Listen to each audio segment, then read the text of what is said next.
Josh Davis, Vice President of Genesis Ag. We're here in Western Ohio today with Kip Denlinger. We're on his farm right now. We've been looking at crops this morning and seeing some good crops. Kip can tell you a little bit about the stressful season we've had this year. Too much rain early, very little rain until a couple days ago. So Kip, kind of tell us about the 2020 season so far.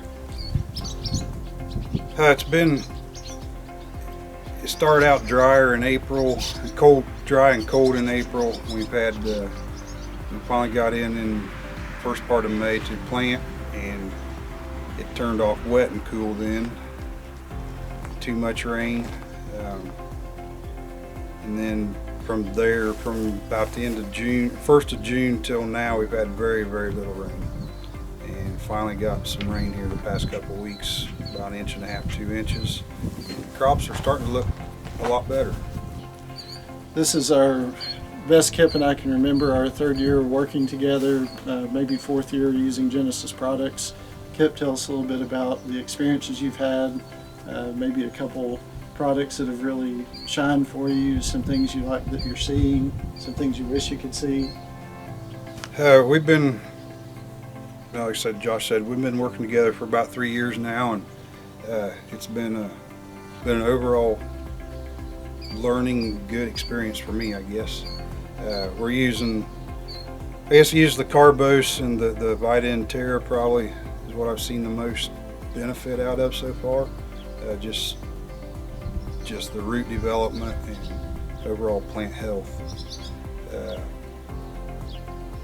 We've been able to cut back on our nitrogen rates about 10-20% and still yielding the same. And we've been able to cut back on our dry fertilizer quite a bit. So you mentioned cutting dry fertilizer back. We did some soil testing here on your farm biologically and nutrient density analysis, kind of showing us that our standard soil test may not always be the most accurate thing that we're looking at, because a lot of our stuff is actually tied up in our soil. What have you been seeing as far as implementing some biologically friendly components or trying to stimulate biology on, in theory, what you could be low on based on a piece of paper, but not, the crop's not really reflecting the deficiency like what standard people would say?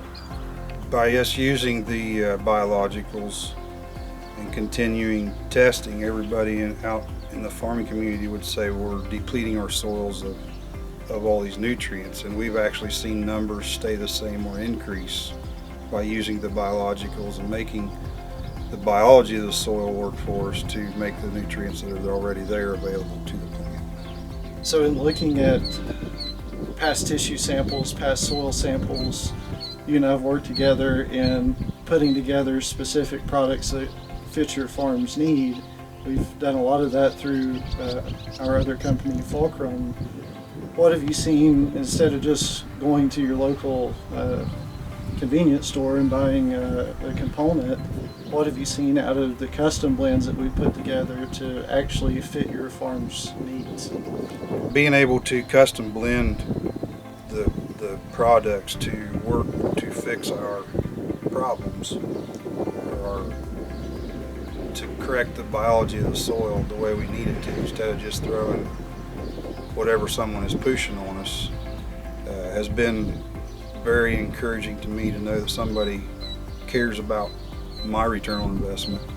And Josh has been great to work with and to come up with those plans, and we attack it with a plan instead of just randomly throwing products out there at it. So a lot of the crop here is beginning to tassel, or the earlier planted stuff has tasseled. A lot of the beans are anywhere from R1, R2, some of the first planted beans are getting to R3. Kind of what is a back season approach as we get into reproductive, Kip? What are some things that we're looking at from the farmer's side of things? What are we looking at to try to push this crop out and get the most we can get out of it? Well, we're trying to get the right foliar treatment on at the right time, the right biologicals to produce more nodes on the beans, and to keep the corn plant healthy longer, to impact test weight and fill more of the year out.